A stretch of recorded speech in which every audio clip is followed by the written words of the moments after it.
Bismillahirrahmanirrahim. Assalamualaikum warahmatullahi wabarakatuh.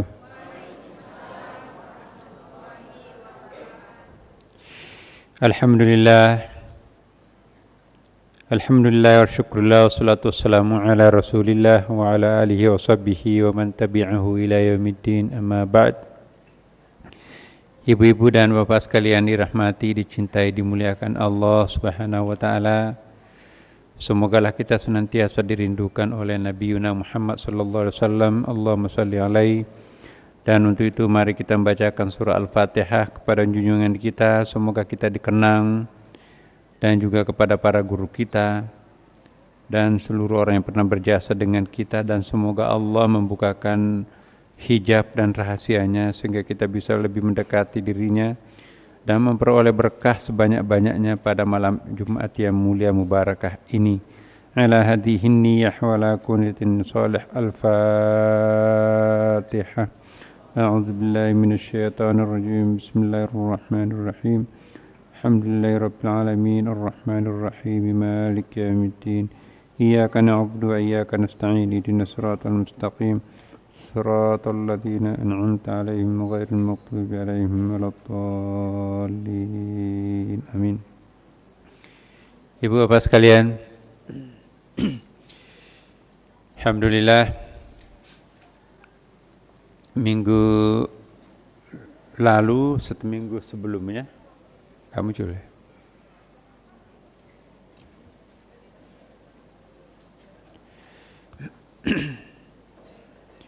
kita membahas dua tangan Tuhan.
Iya, sambil menunggu Bapak sekalian, saya ingin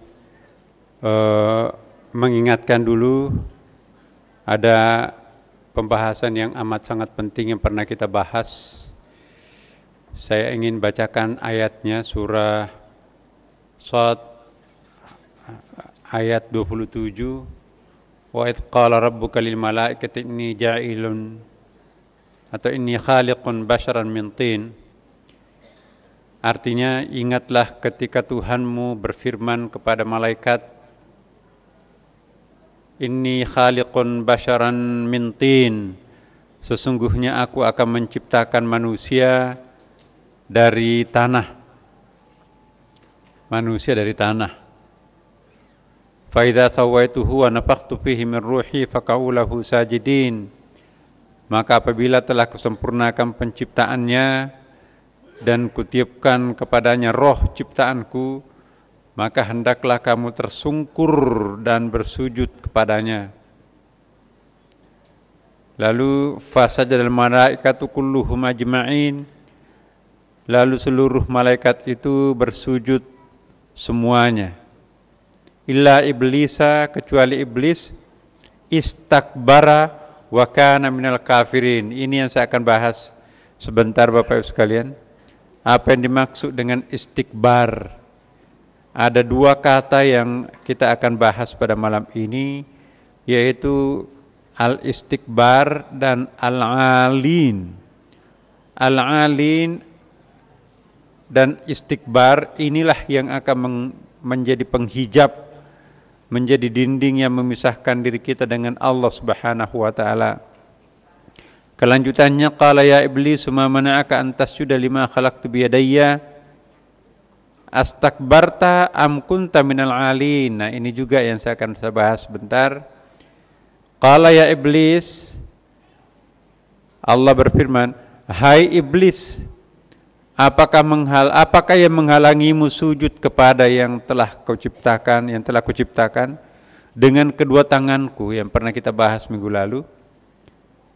Saya ulangi, ma mana'aka an tasjuda lima khalaqtu biyadayya. Wahai iblis, apakah yang menghalangimu sujud kepada yang telah kuciptakan dengan kedua tanganku, bukan satu tangan. Perhatikan, sayangnya enggak muncul di sini ayatnya.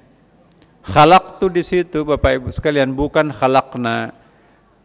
Khalaqtu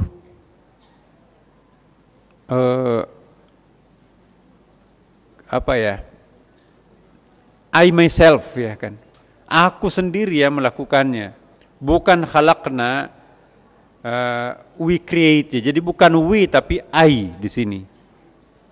Jadi dirinya sendiri Tuhan yang menciptakan manusia, makanya itu manusia itu adalah handmade-nya Allah Subhanahu wa taala. Yang lainnya mungkin bisa disebutkan pabrik yang menciptakan.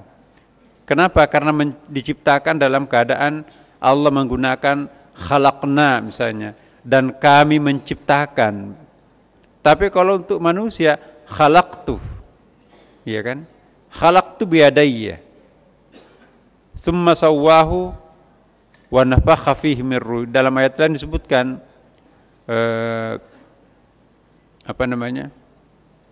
wa nafakhtu fihi min ruhi, lalu aku tiupkan kepadanya rohku, gitu.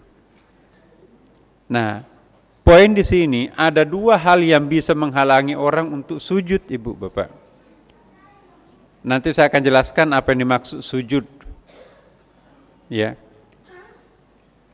Ya iblis, wahai iblis, ma mana'aka an tasjuda lima khalaqta biyadayya. Apa yang menghalangimu sujud kepada yang telah kuciptakan dengan kedua tanganku, kata Allah. Astakbarta au kunta minal alim. Ada dua di sini. Astakbarta, apakah engkau takbur, menyombongkan diri, ya? Atau engkau termasuk yang mengangkat dirinya lebih tinggi, al-alin. Jadi ada dua hal, kalau manusia memiliki sifat ini, itu tidak akan mencapai puncak, Ibu Bapak. Pertama adalah istikbar. Itu sifat-sifat yang angkuh congkak. Manusia itu kan diciptakan dari lumpur, diciptakan dari tanah. Kalau ada perasaan suka memandang enteng kepada orang lain, itu sifat iblis. Itu sifat istikbar. Sekalipun nyata-nyata memang itu adalah orang yang sangat rendah dilihat dari status sosial, tetapi Allah paling tidak senang kalau hambanya itu takbur. Dalam banyak hadis disebutkan, takbur itu pakaianku, jangan ada yang memakai selain aku. Siapa yang takbur berarti memakai selimut Tuhan, dan Tuhan akan marah. Itu dalam hadis. Jadi yang kedua ada yang disebut dengan al-alin. Al-alin ialah orang-orang yang lebih meninggikan diri. Lain Bapak, kalau sombong menafikan yang lain. Kalau alin mengakui yang lain tetapi menganggap dirinya lebih tinggi. Iya, tapi saya tahu itu orangnya. Belumlah kelas kita. Dia mengakui memang pintar, tapi saya kira belum level. Tapi kalau istikbar, nggak ada apa-apanya itu. Beda kan Bapak Ibu? Dua-duanya ini bisa menjadi penghalang, tetapi yang paling parah itu ialah istikbar. Jadi kalau ada istikbar, ada orang yang takbur di depan kita, tidak mengakui sama sekali kelebihan orang itu dengan statement macam-macam, itu nggak ada apa-apanya kok itu orang itu. Tapi kalau yang lainnya mengatakan, oh itu memang hebat, tapi saya kira memang belum waktunya, dia masih harus menunggu giliran. Nah itu ada bentuk pengakuan, tetapi masih menganggap dirinya atau orang lain itu lebih tinggi. Yang pertama disebut istikbar, dan yang kedua disebut dengan al-alin. Sebentar kita akan jelaskan setelah azan, Bapak Ibu sekalian.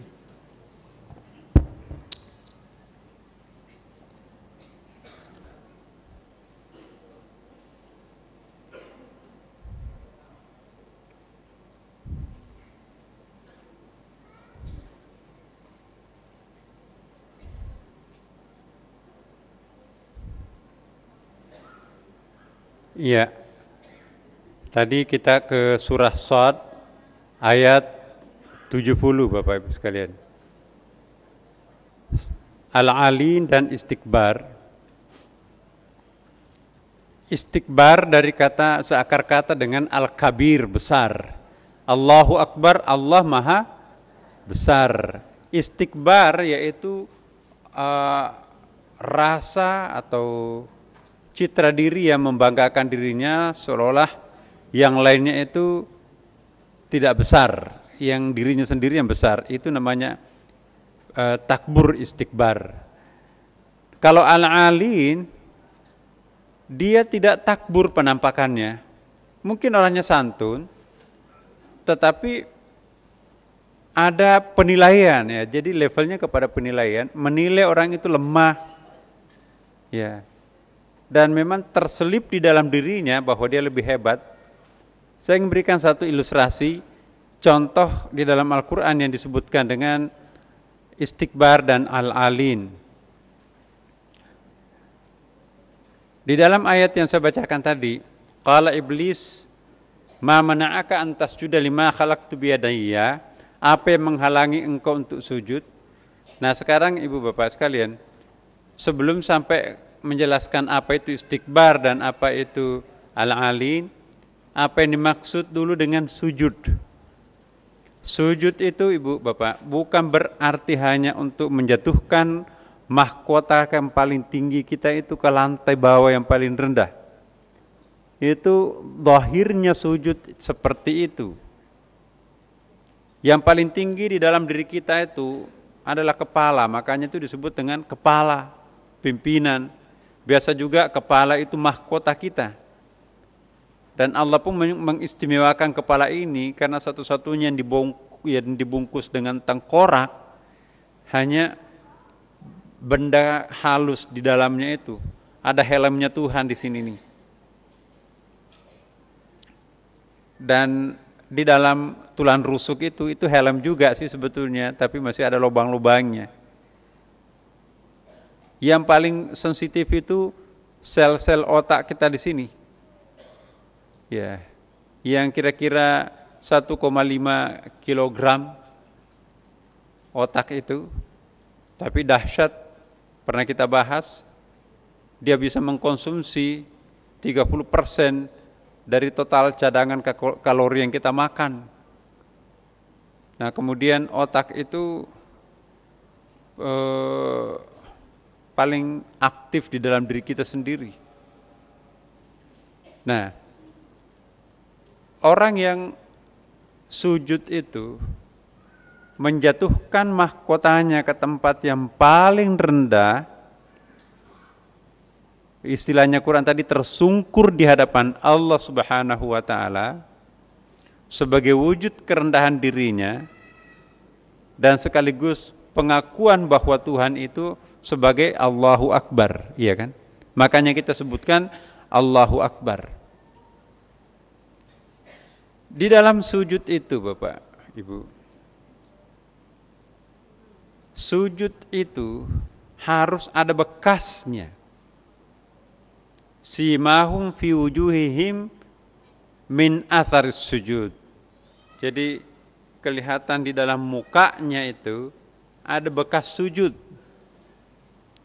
Seringkali difahami oleh sebagian di antara kita itu secara letterlet, secara lahiriah, bahwa harus ada bekas sujud, sehingga kalau dia sujud itu dia sengaja menggosok-gosokkan kepalanya itu di sajadah atau pakai batu atau segala macam, supaya seperti apa yang difirmankan Allah, simahum fi wujuhihim fi asar min asari sujud. Ada bekas sujud di sini. Dari segi kebahasaan juga itu salah Bapak Ibu.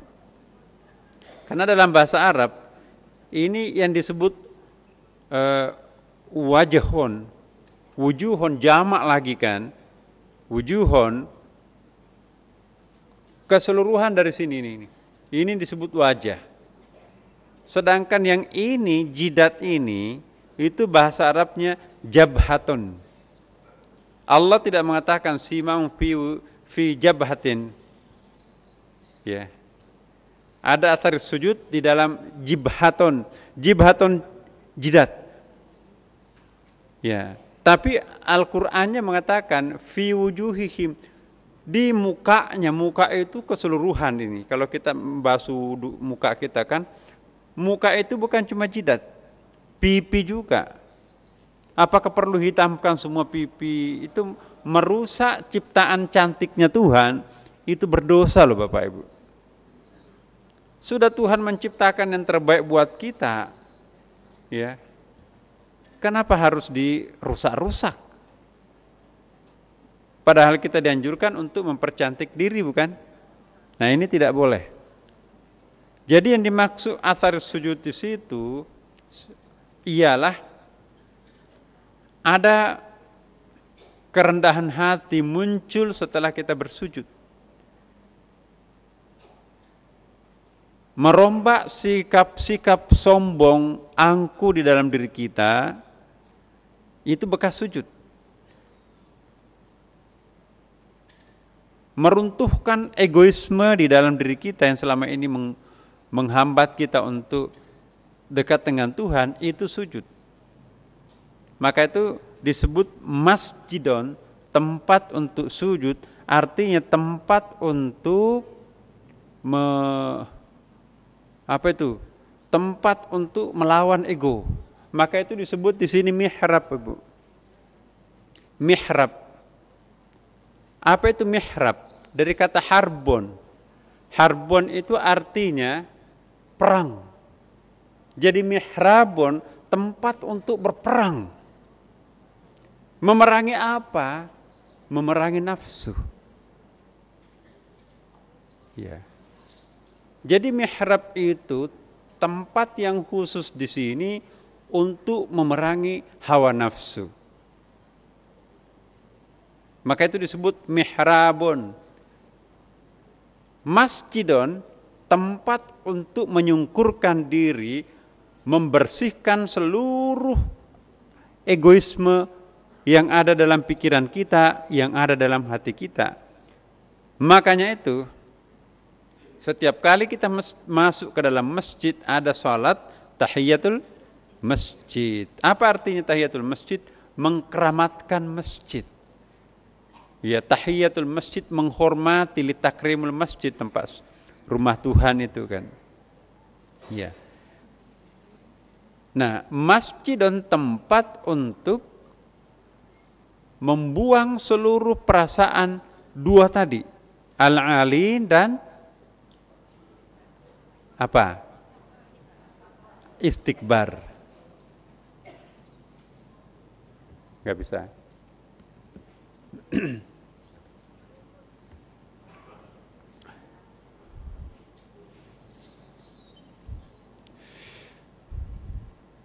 Iya. Mihrab dari kata harbon, mihrabun.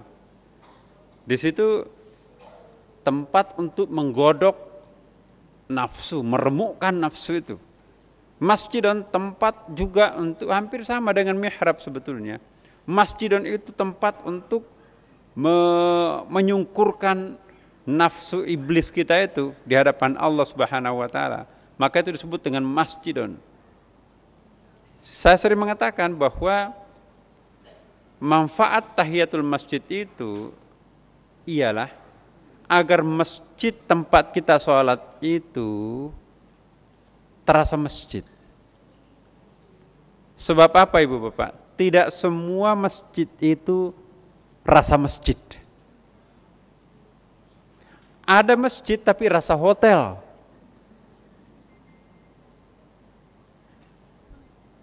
Iya. Ada rumah tapi rasa masjid. Maka itu ada hadisnya Rasulullah SAW, kita dilarang mendekorasi masjid seperti mendekorasi hotel, funduk. Dekorasi yang bisa membuat kehilangan citra rasa masjid itu yang nggak boleh. Masjid itu harus rasa masjid, bukan rasa serbaguna gitu kan. Di gedung serbaguna itu kan tidak ada salat tahiyat masjid di situ, walaupun juga dipakai untuk sujud. Misalnya kita salat Idul Fitri di gor. Tadinya setiap hari kita pakai lapangan bulu tangkis, tenis. Tiba-tiba digelar sajadah untuk Idul Fitri di situ. Nah, banyak di antara kita langsung tahiyat masjid, menghormati masjid, padahal belum pernah dipakai sujud. Sebentar lagi mau dipakai sujud itu pada saat kita ini. Ya memang bisa sih dipaksa-paksakan, al-ardu masjidun, bumi itu masjid. Tetapi perintah Rasulullah untuk salat tahiyat masjid itu ialah masjid. Bukan tahiyat masjid baru masuk ke rumah, oh tahiyatul bait gitu, bukan. Jadi itu. Nah, Bapak Ibu sekalian, istikbar itu seperti iblis. Contohnya, ya yang sebelah laki-laki ini dapat ini. Ya iblis, ma mana'aka antas sudah lima khalaqta biadayya. Astakbarta, ini ada dua. Astakbarta, apakah engkau takbur atau engkau al-alin. Al-alin itu artinya tinggi, meninggikan diri, merendahkan yang lain. Perbedaannya adalah kalau istikbar itu badannya pun juga ikut angkuh. Tapi kalau al-alin, akhlak perilaku badannya itu tunduk, tapi dalam pikirannya, kamu itu baru kemarin, kita sudah lama. Tetap sopan, tetap santun. Orang yang seperti ini disebut dengan al-alin, merasa dirinya lebih dekat dengan Tuhan, sehingga dia memandang enteng yang tidak dekat dengan Tuhan. Itu namanya al-alin. Kalau istikbar memang gak ada apa-apanya Adam itu, dia dari tanah kok. Paham Bapak Ibu? Ada ayatnya. Contohnya, ketika Allah di dalam surah Al-Baqarah, saya bukakan satu, Al-Baqarah ayat 30.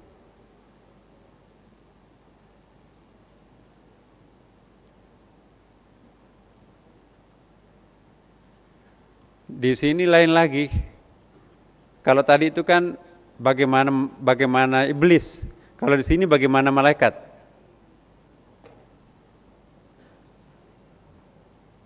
Coba kita perhatikan Bapak sekalian. Wa qala rabbuka lil malaikati inni ja'ilun fil ardi khalifah. Qalu ataj'alu fiha may yufsidu fiha wa yasfiku dima. Nahnu nusabbihu bihamdik wa nuqaddisu lak. Qala inni a'lamu ma la ta'lamun. Redaksinya beda sedikit. Ini pertanyaan Ini komentar malaikat terhadap Adam. Sikap malaikat terhadap Adam itu menampilkan sikap al-alin.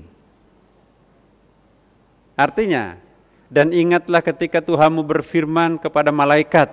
Tadi kan iblis kan? Nah ini kepada malaikat. Sesungguhnya aku ingin menjadikan seorang khalifah di muka bumi. Lalu malaikat itu berkata, apakah engkau akan menjadikan khalifah di muka bumi itu orang yang akan membuat kerusakan? Iya kan? Memandang enteng di situ manusia itu. Di dalamnya menumpahkan darah, meskipun itu benar. Kita ini sudah menumpahkan darah dan kita sudah merusak alam sebetulnya. Dan yang paling penting di sini, ini tanda-tanda alin di sini. Padahal kami senantiasa bertasbih dan memujimu dan mensucikanmu. Ya, sudah lama. Sedangkan si pendatang baru ini belum pernah beribadah. Lagi pula nanti kalau dia diciptakan, dia akan merusak alam dan lingkungan. Jadi di situ ada terselip al-alin. Sikapnya malaikat di situ bukan istikbar, bukan takbur, tetapi al-alin di situ. Menganggap dirinya, kami kan sudah lama bertasbih. Orang yang sudah lama bertasbih berarti makamnya sudah tinggi kan? Iya. Kami yang mengkuduskan engkau sejak dulu. Kenapa manusia yang baru engkau ciptakan lagi pula nanti itu akan merusak lingkungan dan melakukan pertumpahan darah, itu kok dilantik jadi khalifah? Akhlaknya terhadap Adam bagus, tapi pertanyaannya dalam dirinya, dan itu dikomplain kepada Tuhan. Jadi tidak pernah disampaikan kepada Adam, hai Adam, kamu kan enak-enak aja baru diciptakan, tiba-tiba dilantik jadi khalifah. Kami ini mengambil hak saya lah, gitu. Jadi malaikat itu tidak berkomunikasi langsung dengan manusia, tidak menyatakan kekesalannya terhadap manusia. Itu alin. Ya, kadang-kadang kan Bapak, kita tidak suka terhadap seseorang, tapi kita tetap ramah terhadapnya. Dalam hati kita, ya itu nggak enak kalau nggak diajak omong. Soalnya pejabat, soalnya orang kaya, ya kamuflase, munafik, mujilah segala macam. Ya, tapi dalam hatinya, itu kan nggak ada apa-apanya itu. Nah, itu al-alin. Akhlak perilakunya bagus, tetapi pikirannya yang mengangkat tinggi-tinggi. Ini juga penghijab Bapak Ibu. Ini menghalangi kita untuk sampai kepada Tuhan. Tapi yang paling parah adalah istikbar. Malaikat iblis ini. Ya, kenapa saya harus sujud terhadapnya? Ya. Sampai bersumpah tuh, kita lihat ayatnya. Bersumpah-sumpah tuh saking jengkelnya. Jadi kalau orang sudah jengkel dan mumet sampai ke ubun-ubunnya jengkel, bersumpah di situ. Coba kita lihat kasarnya. Ana khairum minhu khalaqtani min nar wa khalaqtahu min tin. Aku lebih baik daripadanya karena aku diciptakan dari api, dia diciptakan dari tanah. Kalau malaikat kan tadi tidak. Malaikat tidak mengatakan aku diciptakan dari cahaya sedangkan manusia dari tanah. Enggak muncul itu penghinaan kan? Tidak muncul penghinaan, tetapi mengangkat dirinya lebih baik daripada yang manusia itu. Itu namanya al-alin. Orang banyak yang terkecoh di sini. Pada umumnya yang sulit dirasakan di dalam diri seseorang itu sikap al-alin. Tapi sikap istikbarnya kita bisa bercermin, kok saya ini takbur ini. Nah, bisa dibedakan Bu, al-alin dan istikbar. Dua-duanya, baik itu istikbar maupun al-alin, itu menghalangi orang untuk dekat dengan Allah Subhanahu wa ta'ala. Nah, untuk menghabiskan sikap-sikap al-alin dan sikap-sikap istikbar itu, maka kita harus sujud. Sujud inilah yang akan mengikis sikap-sikap istikbar dan sikap-sikap al-alin tadi. Makanya itu aqimis sholata lidzikri, dirikanlah salat itu untuk mengingat aku. Lalu ayat lain mengatakan bahwa ala bidzikrillah tatmainnul qulub. Ketahuilah dengan mengingat aku, ya, mengingat aku, pasti hati kalian akan tenang. Selama kita tidak merasa tenang setelah sholat, maka kita tidak sujud. Sujud itu untuk menyungkurkan diri, membuang seluruh kotoran-kotoran al-alin dan kotoran-kotoran istikbar itu. Saya sering mengatakan gini, Bu, ini kepala kita ini rongga ini, kayak ember nih. Masya Allah, pikiran kotornya, yang ngomongin orang disimpan situ, kelemahan orang disimpan baik-baik, tapi kebaikan orang gak ada yang disimpan. Iya kan? Ini di sini kepala ini bahayanya tuh. Maka itu hati-hati, orang yang di kelas menengah, musuh yang paling berat itu bukan lagi nafsu Bapak Ibu, tapi akal pikiran ini. Orang yang dekat dengan Tuhan tidak akan pernah terganggu oleh nafsu, tapi hati-hati dengan akal. Akal itu bisa lebih dahsyat daya rusaknya, perusaknya ketimbang dengan nafsu. Nafsu kita tahu ini nafsu ini mendidih, kok darah saya ini marah ini, meledak-ledak. Ini salah saya, ngaku kan? Tapi kalau godaan itu dalam bentuk akal pikiran, aku benar kok. Jadi dia nggak mengaku salah. Akhirnya langgeng perbuatan buruk itu, kenapa? Karena mendapatkan pembenaran dari akal. Oh nggak apa-apa. Nah hati-hati. Orang yang memuja akalnya, dia bisa menghalalkan yang haram dan mengharamkan yang halal. Akhirnya substansi ayat itu dibolak-balik. Perbuatan seperti ini itu lebih berbahaya daripada nafsu. Kalau nafsu sudah sadar, ya Allah, saya berzina, tahu. Ya. Tapi kalau akal pikiran itu, dia nggak ngaku salah. Ya. Nafsu itu bawaannya ke istikbar, akal kecerdasan itu bawaannya ke al-alin. Hati-hati di sini. Karena itu gunanya kita belajar tasawuf seperti ini, Ibu Bapak, adalah untuk menyadari bahwa yang perlu kita bersihkan dalam diri kita ini bukan hanya istikbar, tetapi juga adalah al-alin. Pada umumnya orang tidak bisa membersihkan al-alin pada dirinya. Orang gampang membersihkan istikbar, tapi al-alin memerlukan sabun khusus untuk mencucinya, kira-kira seperti itu. Ya. Berikut, Tuhan juga maha kasih ya. Jadi ilustrasinya, maka itu ada 3 agama di sini, Bapak. Ada agama Yahudi, ada agama Nasrani, ada agama Islam. Nabinya agama Yahudi siapa, Ibu, Bapak? Musa. Nabinya Nasrani? Isa. Nabinya Islam? Bagus. Nabi Musa alaihissalam, ciri khasnya itu adalah lebih banyak didominasi tangan kanan.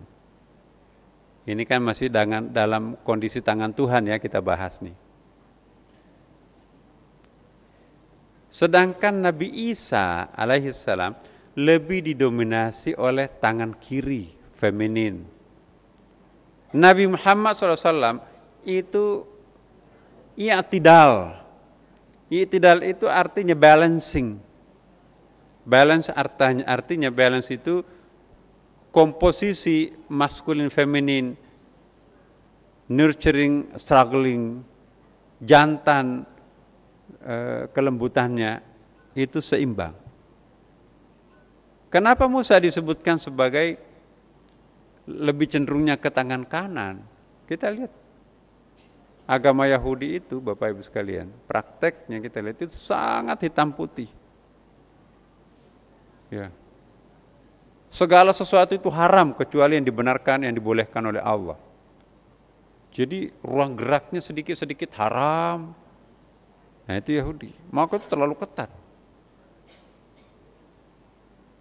Ya. Itulah sebabnya kita lihat mukjizatnya Nabi Musa, apa itu Bu? Tongkat, pokoknya mukjizatnya Nabi Musa itu kehebatan maskulin. Ada tongkat, apalagi? Ya. Iya, tongkatnya kayak remote control itu. Bukan dilempar, pencet terbelah laut gitu ya.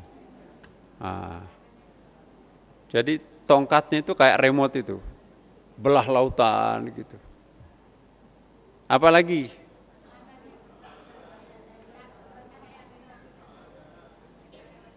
Pokoknya ada ular kan? Nah, ular itu lambang kedikjayaan, membunuh itu kan sihir. Ya.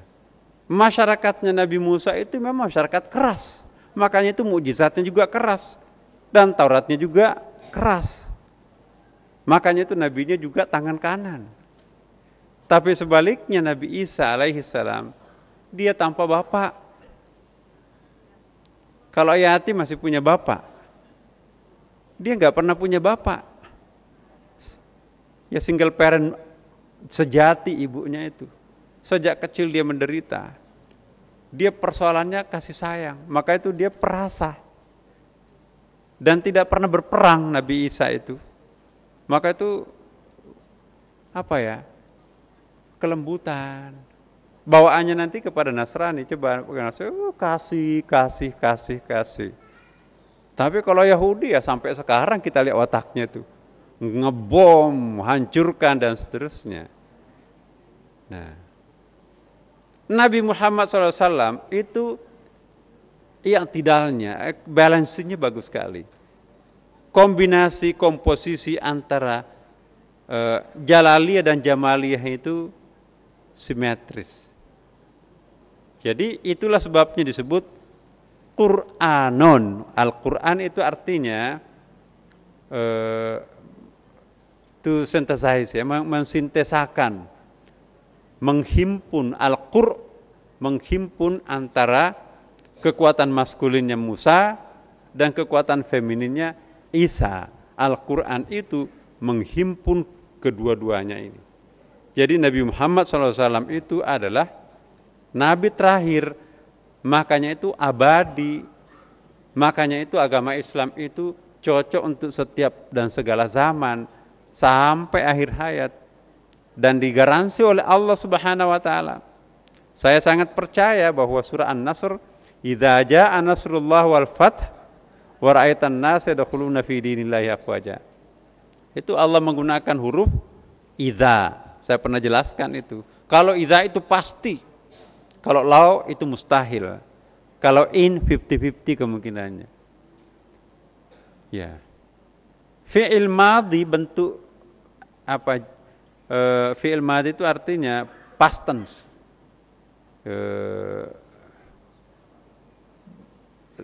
Apa namanya itu ya? Past tense. Bentuk masa lampau digunakan untuk mengungkapkan masa akan datang. Dalam ilmu balaghah, dalam ilmu bahasa Arab itu menunjukkan kepada kepastian akan terjadinya sesuatu itu. Idza jaa, seperti yang lainnya, contohnya dalam Quran itu yaqtarabatis sa'ah, itu fi'il madhi yaqtaraba untuk menggambarkan kejadian hari kiamat. Hari kiamat sudah terjadi belum? Belum. Tapi kenapa menggunakan tenses past tense?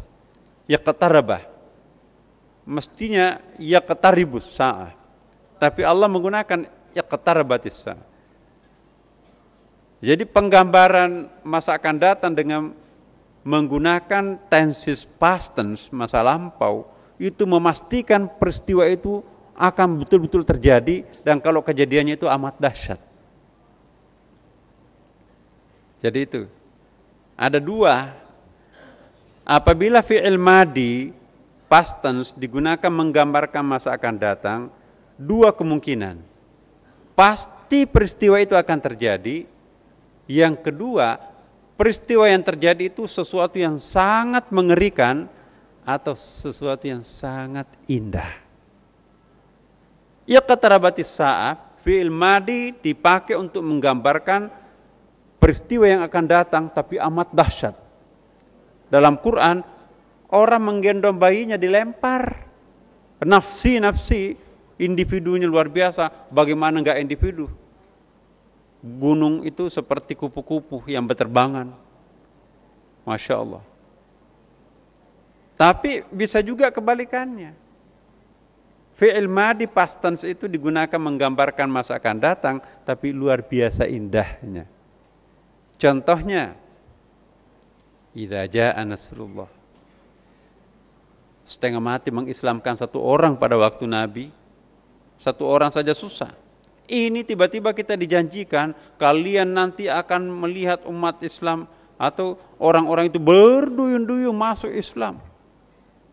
Ya. Tidak lagi pakai masjid, karena masjid di Eropa atau di Amerika itu kan kecil-kecil ruko itu. Terpaksa pinjam aula. Black American itu, asyhadu an la ilaha illallah wa asyhadu anna Muhammad Rasulullah. Wah, luar biasa. Idza jaa nasrullah wal fath. Jadi jangan takut terhadap umat Islam akan habis, enggak bakalan. Ada janji Tuhan kok. Agama yang paling sesuai dengan akal, itulah agama yang akan bertahan. Dan agama yang tidak masuk akal akan tersimpan di museum. Benda-bendanya, peninggalannya, rumah-rumah ibadahnya hanya dipakai tempat untuk tempat kunjungan para wisatawan turis. Tapi kalau agama yang masuk akal, agama yang bisa dicerna oleh pikiran manusia modern, itu akan diperbutkan di akhir zaman. Nah, kita lihat kata Hillary Clinton, agama Islam itu adalah agama yang paling cepat, the fastest, paling cepat perkembangannya di dunia sekarang ini.